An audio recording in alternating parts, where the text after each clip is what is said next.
Thank you very much, Mr. Chairman. Mr. Knowles, I'd like to start with you, if that's okay. I hardly need to expand upon the violence that has recently been committed on campuses across the country. Most notably and prominently of late, Charlie Kirk was assassinated not too far from where I live in Utah, at Utah Valley University.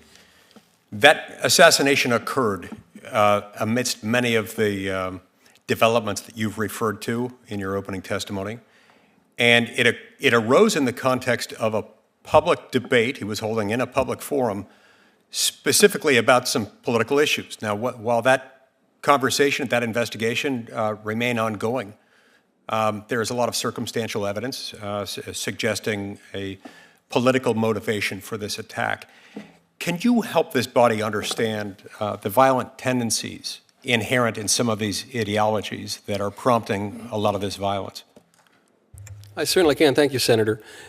Charlie was probably the most prominent proponent of civil and gracious dialogue in the entire country, and they killed him for it. Because there is, in a certain type of left-wing ideology, the belief that ideas don't really matter and that we're really just warring groups that must clobber each other over the head, which is why you're seeing the increased violence there. I think you saw this not only in the horrific assassination of Charlie, but in the reactions that came afterward.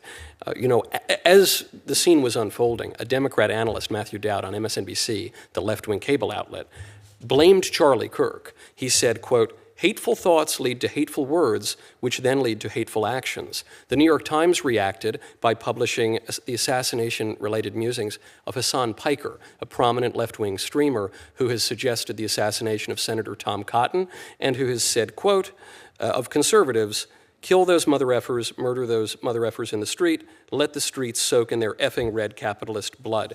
I could go on and on with the reactions. We all saw it, and they're reflected in other public opinion surveys relating to approval of violence. So it would appear that this is not merely a matter of some fringe actors, some extremists who simply have an emotional problem, as has been suggested here today. This would seem to be clearly an ideological issue at every level of the American left, which needs to be addressed accordingly, or else we're just twiddling our thumbs. We are not doing anything to solve the problem.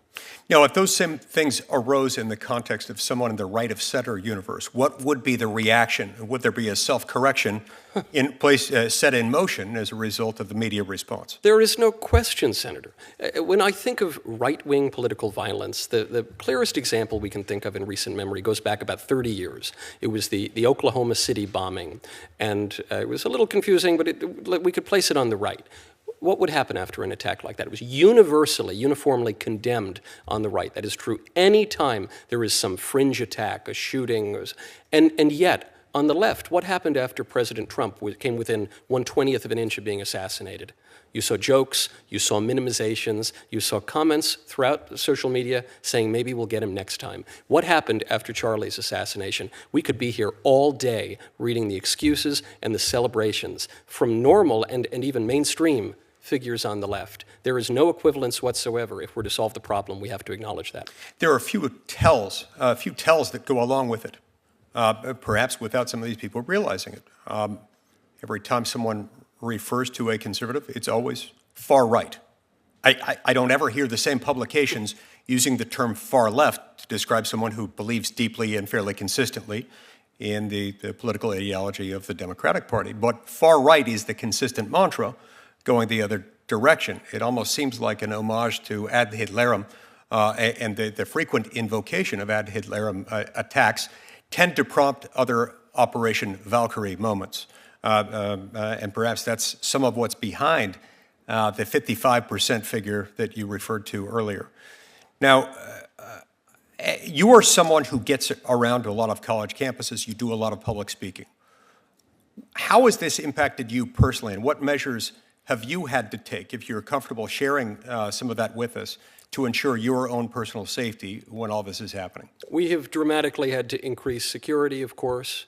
and there is appropriate concern, the kind of concern that one would never have on the left because they don't face any threats on college campuses. College campuses are key, though, here, Senator, because when some fringe right-winger does something awful, he's castigated, thrown into prison, as he should be. When a fringe left-winger commits terrorist attacks, sometimes he's given university positions, as happened with the Weather Underground, an organization which blew up part of this very building, and they were rewarded with sinecures at universities. For you and for others in the movement, this means that it's more expensive. Yes. And from a personal security standpoint, a preserving your own life standpoint, far more risky than it would be for someone else. I can't help but wonder whether that is a feature and not a bug. Thank you. Thank you. It's also worth noting that a member of the Weather Underground, Bill Ayers,